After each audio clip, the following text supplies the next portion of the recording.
Salut à tous, j'espère que vous allez bien.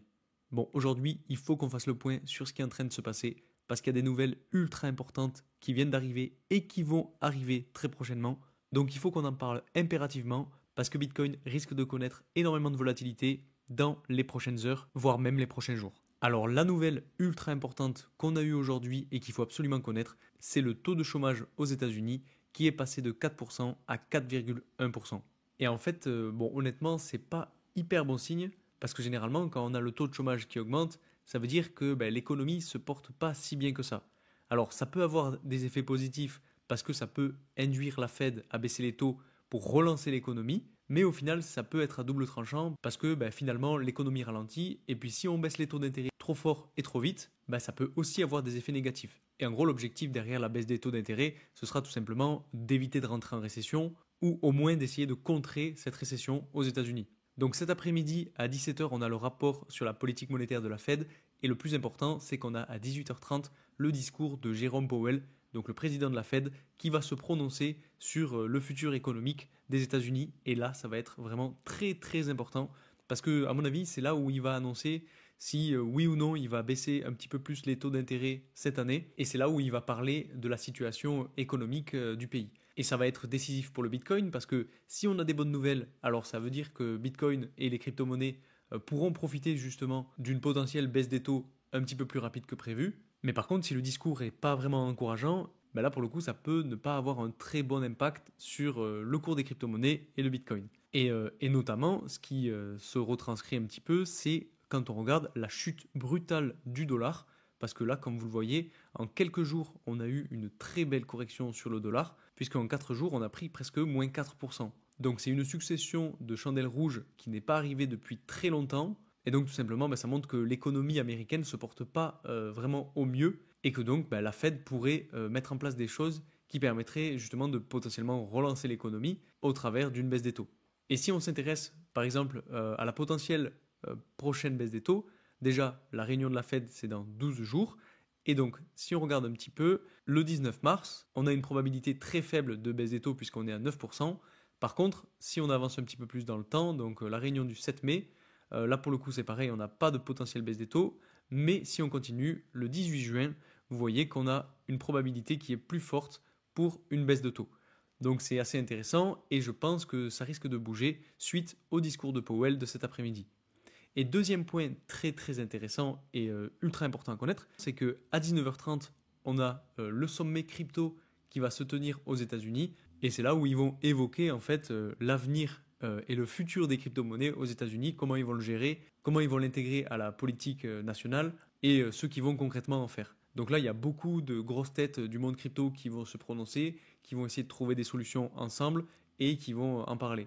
Donc je pense que ça peut être assez bénéfique pour l'adoption des crypto-monnaies, même à l'échelle mondiale, parce que si les États-Unis commencent petit à petit à faire une réserve fédérale avec du Bitcoin, de l'Ethereum, du XRP, du ADA, comme il l'a déjà évoqué, je pense que ça peut aider d'autres pays, si ça marche bien, à passer le pas et à faire la même chose. Donc on verra ce que ça va donner, quelles solutions vont être données et ce qui va être partagé publiquement. Donc ça va être à suivre de très près et je pense que c'est pour ça qu'on risque d'avoir pas mal de volatilité comme je vous l'ai dit en début de vidéo. Alors si on continue, il y avait autre chose que je voulais vous montrer. Ah oui, donc si on repart sur le dollar rapidement, je vous dis d'habitude que si on a un dollar qui corrige très fort, c'est très positif pour les crypto-monnaies. Mais là, le problème, c'est que la correction, elle est vraiment plus forte que la normale. Et donc, en fait, si on a une précipitation justement des événements, ça peut ne pas être bon signe non plus. Il faut qu'il y ait de la mesure dans toute chose. Et la correction du dollar qui entraînerait une évolution à la hausse des crypto-monnaies, c'est une correction qui serait un petit peu plus douce. Là, pour le coup, bon, je ne sais pas comment le marché des cryptos va réagir, mais honnêtement, je ne suis pas sûr que ce soit hyper bon signe non plus. Enfin bref, par rapport à ça, il y a aussi le Nasdaq et le S&P 500 qui prennent un petit peu cher. Alors, bon, on le savait qu'il y aurait une potentielle phase de correction suite au sommet historique, donc ça, je vous en avais déjà parlé dans une de mes précédentes vidéos. Donc, on a quand même bien corrigé. Si on prend le Nasdaq, par exemple, on est passé en, on va dire, à peu près 2 semaines à presque moins 10%, donc c'est assez conséquent. Et là, en fait, honnêtement, je pense qu'on est simplement en train d'aller chercher le plus bas de novembre 2024. On y est quasiment, et en plus de ça, on a un niveau de support qui est assez intéressant. Donc ça ne m'étonnerait pas qu'en fait, avec la mèche d'aujourd'hui, en tout cas la chandelle d'aujourd'hui, on vienne pourquoi pas chercher ce niveau de support pour y créer un bottom si jamais on a des bonnes nouvelles économiques. Et ça, comme je vous l'ai dit tout à l'heure, ce sera à voir dans le discours de Jérôme Powell, parce que c'est lui qui va décider en fait de la direction du marché, tout simplement. Enfin, c'est son discours qui va influencer les choses. Et donc, soit on a des bonnes nouvelles, on arrive à poser un bottom là-dessus, et on repart petit à petit à la hausse avec une politique monétaire intéressante, soit malheureusement ce soir on n'a pas de bonnes nouvelles et on continue de corriger. Et là par contre si on passe en dessous de ce niveau de support, là il faudra se poser d'autres questions parce que on aura sûrement le point le plus bas de octobre 2024 à aller chercher et après on a un niveau de support bien plus bas et là pour le coup on n'y est pas encore. Alors ce qu'il faut regarder aussi, je pense que ce qui va être intéressant, voilà, il me semblait bien qu'il y avait un fair value gap à aller chercher à ce niveau là. Donc si on n'a pas de bonnes nouvelles encore une fois et qu'on a de la correction et qu'on n'arrive pas à se faire supporter par le niveau de support, on a un objectif autour de ce niveau-là. Donc je pense que la décision, en tout cas le discours de ce soir va être décisif. Honnêtement, je reste pas non plus ultra inquiet. On est allé chercher le fair value gap qu'on avait laissé à ce niveau-là. On est quasiment venu travailler le point bas de novembre 2024. On a un gros niveau de support. Donc il y a quand même pas mal d'éléments qui pourraient être intéressants à regarder et qui feraient dire qu'on pourrait poser un bottom sur ce niveau-là et pourquoi pas repartir petit à petit, tout en cassant en fait la tendance baissière qu'on a sur Nasdaq depuis quelques jours. Alors attention, ça ne se fera pas du jour au lendemain parce que je pense que si on arrive à se faire supporter par ce niveau de support, on va avoir une petite phase d'accumulation, peut-être une manipulation en dessous du support et ensuite repartir petit à petit à la hausse en cassant la tendance baissière. Dans tous les cas, pour ça, il va falloir un signal haussier et je pense qu'une latéralisation, ça peut être assez bon signe pour repartir à la hausse. Donc si on continue de corriger comme on le fait depuis quelques jours, là l'objectif c'est ce niveau-là, en tout cas ce fair value gap. Et si on arrive à avoir du support avec des bonnes nouvelles autour du discours de ce soir et potentiellement même autour du sommet sur les crypto-monnaies, et bien là on pourrait avoir un rebond plus intéressant. Et on a un petit peu la même chose sur le S&P 500. Si on regarde, là pour le coup, vous voyez qu'on est allé chercher la zone d'intérêt dont je vous avais déjà parlé et qu'on était venu un petit peu chercher à ce niveau-là. Donc en fait, ce qui s'est passé là, c'est tout simple. C'est que, un petit peu comme pour le Nasdaq, on est en train de corriger depuis 2 semaines suite à la TH et on se dirige tout droit vers le gros niveau de support qu'on a juste ici. En plus de ça, on est venu travailler le fair value gap, on est allé chercher la zone d'intérêt. Donc pour l'instant, j'ai envie de dire, tout va bien, tout se passe comme prévu. Si vous suivez la chaîne, vous le savez parce que on l'avait vu venir. Et ce qui est intéressant à voir, d'ailleurs j'en ai pas parlé sur le Nasdaq, mais en gros on a les mêmes choses, c'est qu'on a un RSI qui en journalier est très bas. Donc ça veut dire potentiel retournement de tendance si on arrive à poser un bottom sur ce niveau de support et cette zone d'intérêt qu'on a laissé à ce niveau-là. Donc honnêtement, je suis pas ultra inquiet sur ces indices, donc soit le S&P 500 ou le Nasdaq. Parce qu'on est quand même sur des niveaux assez intéressants sur lesquels on peut trouver du support avec un RSI qui est très bas, des zones d'intérêt. Donc j'ai envie de dire attention parce que on peut quand même retourner encore plus bas, casser le support, etc. Là, si on a une crise majeure, si on entre en récession, si les gens ont peur, etc. Là, pour le coup, je pense qu'on risque de clôturer la journée assez bas.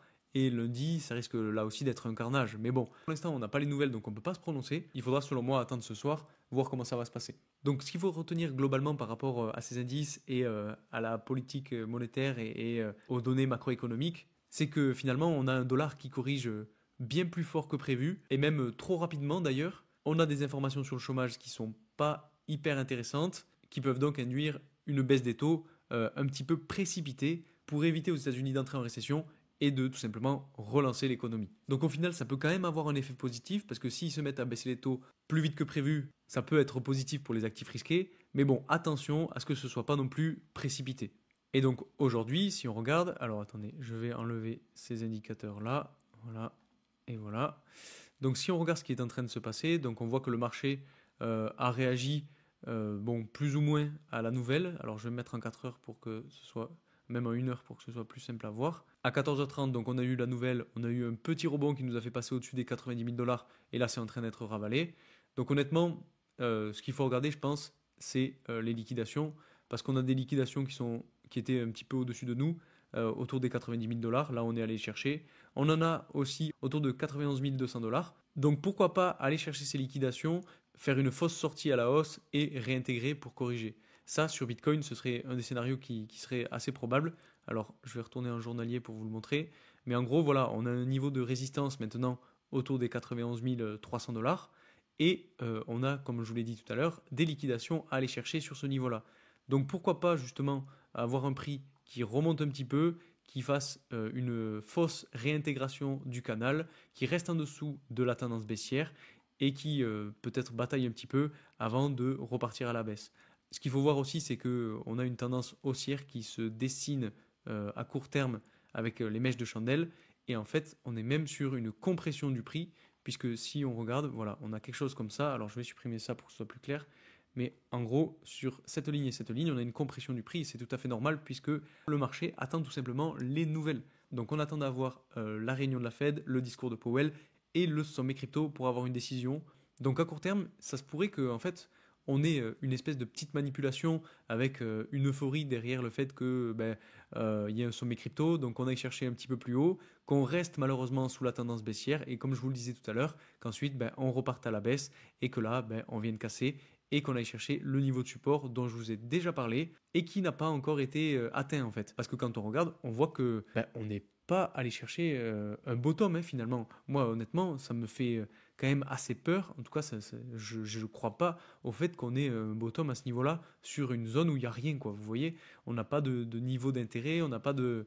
alors, à part les fair value gap, parce que si on met les fair value gap, on voit qu'en fait, on est entre deux. Donc, on a laissé un gros fair value gap à ce niveau-là en daily, et il nous en reste un sur le niveau de support. Donc, bon, encore une fois, je vais peut-être être un petit peu pessimiste, mais bon, c'est vrai que ça me fait me questionner sur le fait qu'on soit déjà allé chercher un bottom. Surtout qu'en plus, quand on regarde le RSI, on voit qu'on est là aussi toujours sur la tendance baissière sur le RSI. On est allé chercher des zones de survente, donc ça c'est plutôt intéressant quand même.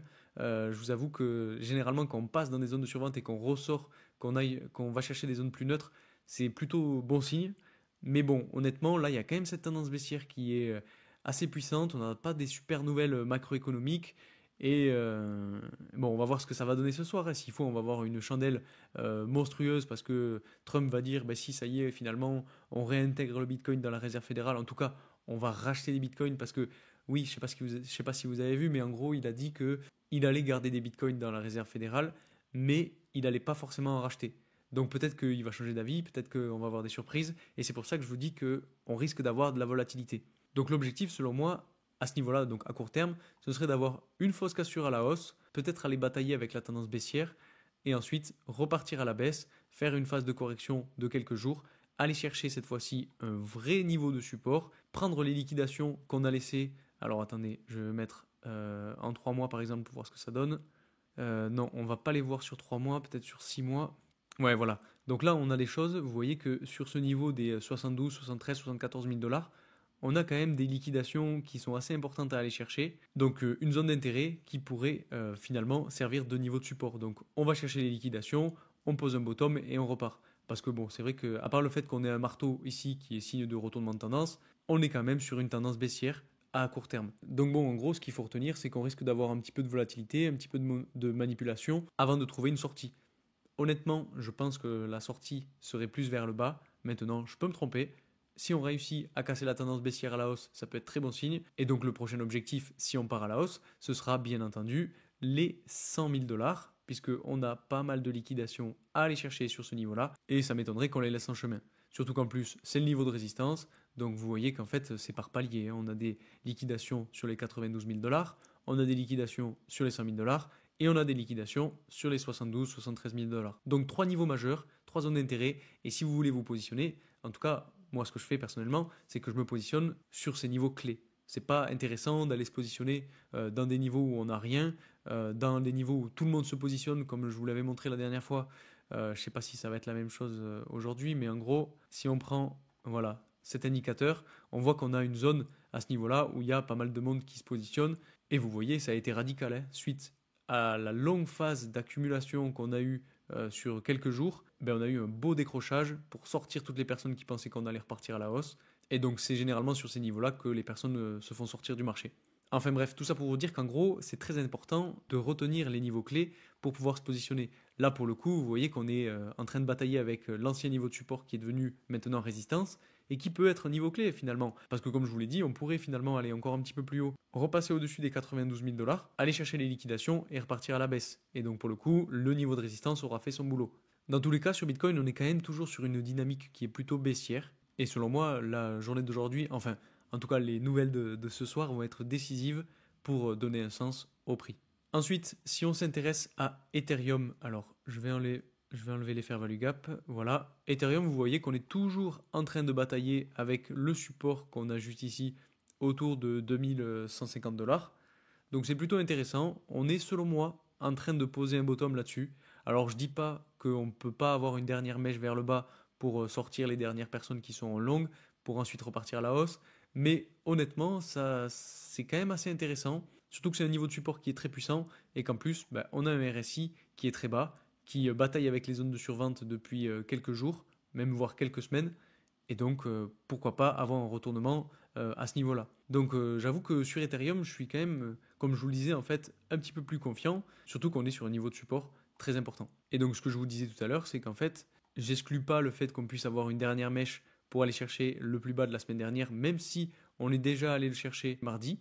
Et ensuite, ben, pour tout simplement repartir à la hausse et aller chercher déjà le niveau qu'on a laissé ici et ensuite ben, le niveau de résistance qui était anciennement niveau de résistance de la phase d'accumulation. Donc encore une fois, là aussi on est sur un niveau clé, une zone d'intérêt qui peut être intéressante justement pour se positionner. Après bien entendu, si on a des mauvaises nouvelles et que ben, on n'arrive pas à se mettre d'accord et que niveau macroéconomique ça se passe pas bien, ben là bien entendu que les crypto-monnaies et notamment Bitcoin vont corriger et risquent d'entraîner avec lui les autres altcoins.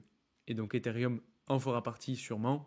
Et donc c'est pour ça qu'il faut quand même faire attention, même si on est sur un niveau de support, qu'on est potentiellement en train de poser un bottom sur quelque chose d'assez propre, il faut quand même se méfier. Dans tous les cas, moi ce que je vous présente, c'est les points clés, les zones d'intérêt, les niveaux sur lesquels il est intéressant de se positionner, ou en tout cas il est intéressant de réfléchir à une stratégie. Maintenant, bien entendu, c'est à vous de faire vos propres recherches derrière et à vous de voir ce que vous voulez faire. Parce que moi, c'est ce que je fais personnellement. Après, ça reste comme mon avis. Et d'ailleurs, si ça vous intéresse, je vous partage très souvent sur Telegram ce que je fais, quand est-ce que je me positionne, où est-ce que je me positionne, sur quelle crypto-monnaie. Je vous partage aussi quelques petits altcoins. Donc si ça vous intéresse, déjà, n'oubliez pas de mettre un like sur cette vidéo. N'oubliez pas aussi de vous abonner si ce n'est pas déjà fait. Et puis de me rejoindre sur Telegram si vous voulez plus d'infos. Et justement, par rapport à ça, je vous ai proposé l'analyse de 3 altcoins sur Telegram. Et c'est le Hondo qui a eu le plus de votes. Donc si j'ai le temps, aujourd'hui, je vous fais une vidéo analyse spécifique à Hondo. Si j'ai pas le temps, je pense que je vous la ferai ce week-end, ou en tout cas le plus rapidement possible. Ah oui, et puis il y a deux choses aussi dont je voulais vous parler, c'est ce qui se passe sur l'inflation et donc via Trueflation. Alors c'est en train de charger, ça va arriver. On est en train de redescendre très fortement sur l'inflation aux États-Unis. On est à 1,38 actuellement, donc c'est très très intéressant. Et c'est aussi pour ça, je pense, que la Fed est en train, en tout cas que la probabilité que la Fed baisse les taux d'intérêt est en train d'augmenter sur les prochains rendez-vous. Donc je pense qu'il va y avoir un équilibre à trouver et justement je pense que c'est ce soir qu'on va avoir la réponse entre se précipiter, baisser les taux d'intérêt trop vite et que ça ne profite pas au marché et attendre un petit peu, même si on a des taux de chômage qui augmentent, essayer de réguler un petit peu les choses et c'est d'ailleurs pour ça que je pense, en tout cas Trump a dit de lever le pied un petit peu à Elon Musk par rapport à son gouvernement, par rapport au Dodge. Et donc oui, je disais que si on arrive à avoir cet équilibre, on peut avoir quand même une baisse des taux qui se fasse progressivement avec justement le fait que l'inflation aux États-Unis est en train de baisser. Donc peut-être que on va avoir une porte de sortie assez intéressante grâce à ça. Donc j'espère vraiment qu'on va arriver à avoir des bonnes nouvelles ce soir. Et s'ils arrivent à trouver un terrain d'entente, qu'ils arrivent à annoncer une politique monétaire intéressante, bah là pour le coup, en fait, pourquoi pas rebondir directement, oublier d'aller chercher les 72 000 $ et repartir très haut vers de nouveaux ATH.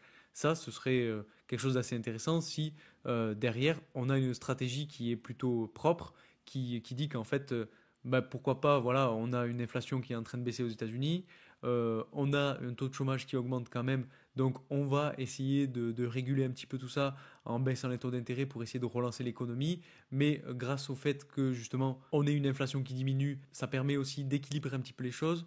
Donc voilà, je pense que il y a justement un bon équilibre à trouver. J'espère que Jérôme Powell va arriver à transcrire un petit peu tout ça à l'oral ce soir dans son discours. Peut-être qu'il sera même plus clair que moi d'ailleurs, donc j'espère que vous avez compris un petit peu le fond de ma pensée par rapport à ça. Dans tous les cas, bien évidemment, je pense que l'évolution des crypto-monnaies, en tout cas de l'écosystème crypto, sera liée aux données macroéconomiques. Mais voilà, j'aimerais bien quand même avoir votre avis en commentaire, donc n'hésitez pas à me le donner, n'hésitez pas à mettre ce que vous en pensez, à me dire aussi si vous pensez que sur Bitcoin, on va retourner sur les 72 000 dollars ou est-ce que vous pensez qu'on est en train de rebondir et repartir pour faire un nouvel ATH. Ça, je serais très curieux de savoir, d'avoir votre avis. Il y a aussi un autre truc que quand même je voulais vous montrer et je vais essayer de ne pas être trop long, c'est le Fear and Greed parce que le Fear and Greed est bien remonté. La dernière fois qu'on l'a regardé, on était passé à 16, donc c'était très très bas et en fait c'était quand on était venu chercher la mèche donc autour du 28 février et depuis on est bien remonté, donc ça montre bien que c'était une bonne zone pour recharger. Maintenant attention parce que si on remonte trop vite, on peut aussi oublier du monde en bas et d'aller les rechercher plus tard. Donc bon, je pense qu'il va falloir que ce soit progressif. Dans tous les cas, c'est assez intéressant quand même d'avoir un Fear and Greed qui soit aussi bas, même si on est un petit peu remonté, parce que généralement, comme je vous le dis, quand on a un Fear and Greed qui est dans le rouge, c'est les meilleurs moments pour investir, et inversement, quand on est dans le vert, c'est là où il faut avoir une stratégie de sortie. Et dernier point pour aujourd'hui, je voulais vous montrer comment ça se passe autour du P-Cycle Top Indicator. Alors pour ceux qui ne connaissent pas cet indicateur, en gros, c'est un indicateur qui globalement montre les sommets de marché. Donc c'est l'un des indicateurs les plus intéressants selon moi aujourd'hui sur le marché des crypto-monnaies, puisque quand on regarde, on voit qu'à chaque fois qu'on a un croisement, en tout cas qu'on a une ligne orange qui passe au-dessus de la ligne verte, eh bien on a un sommet de marché. Et ça c'est à chaque fois qu'on a un sommet. Donc ce qu'il faut s'attendre, c'est que petit à petit, la ligne orange se rapproche de la ligne verte. Et donc actuellement, on a eu un rapprochement autour de la phase d'accumulation qu'on avait eu donc en avril-mai 2024, qu'ensuite on s'en est éloigné et que là on s'en rapproche. Alors je dis qu'on s'en rapproche, mais quand on regarde de plus près comment ça s'est passé par exemple sur le précédent bull run, on voit qu'on avait quand même le temps de se rendre compte qu'on s'en approchait. Et donc quand on a les deux lignes qui sont quasiment collées l'une à l'autre ou que la ligne orange passe au-dessus de la ligne verte, c'est là qu'on a généralement le signal pour sortir du marché. Et donc c'est exactement la même chose sur chacun des cycles. Vous voyez ici, hop, on passe au-dessus de la ligne verte avec la ligne orange, on a un sommet de marché. Donc voilà, c'est pour ça que je voulais vous le présenter aujourd'hui, pour vous dire que, en gros, n'oubliez pas, c'est loin d'être fini. On a encore, selon moi, de très très beaux jours devant nous, tant qu'on n'a pas cette ligne orange qui justement passe au-dessus de la ligne verte. Alors ça peut être très simpliste dit comme ça, mais techniquement, en fait, finalement, c'est ça. Donc voilà, c'est ce que je voulais vous montrer aujourd'hui pour vous dire de garder espoir, tout simplement, que selon moi, c'est loin d'être fini et qu'en fait, les phases qu'on est en train de connaître aujourd'hui, ces longues phases d'accumulation qu'on a eues donc entre novembre 2024 et février 2025, mais qu'on a aussi eu entre mars 2024 et septembre 2024, c'est tout simplement des phases qui servent à faire capituler un maximum de monde et qui durent longtemps pour justement faire mal au portefeuille, faire sortir les gens. Et ensuite, vous voyez ce qui se passe. Ensuite, une fois qu'on a bien accumulé, qu'on a fait sortir les gens, qu'on a manipulé les gens, eh bien on repart à la hausse et c'est là où on fait les meilleurs gains. Donc honnêtement, je pense que là actuellement, on est un petit peu dans cette phase-là, c'est-à-dire que à grande échelle, enfin à moyen ou long terme, on est plus ou moins sur une phase d'accumulation qui nous a mené à une phase de manipulation. Alors je ne sais pas si elle est finie, mais en tout cas c'est vrai qu'on est passé en dessous du niveau de support. Et généralement, suite à ces phases de manipulation, on remonte et on a des phases d'extension qui sont plutôt intéressantes. Donc on garde nos objectifs, on recharge quand on a des corrections comme celle-ci. Dans tous les cas, je vous partage tout ça sur Telegram et sur YouTube. Donc si ça vous intéresse, n'oubliez pas de vous abonner. Donc c'est tout pour aujourd'hui. J'espère que cette vidéo vous aura plu, qu'elle vous aura été utile surtout. Donc si c'est le cas, n'oubliez pas de mettre un like sur cette vidéo. Si tout le monde met un like, vraiment ça fera énormément plaisir puisque ça fait grandir la chaîne, ça permet d'aider au référencement. Et puis pour ceux qui ne sont pas abonnés, n'hésitez pas à le faire aussi. Donc merci encore pour tout votre soutien et moi je vous dis à très vite pour une nouvelle vidéo. Salut!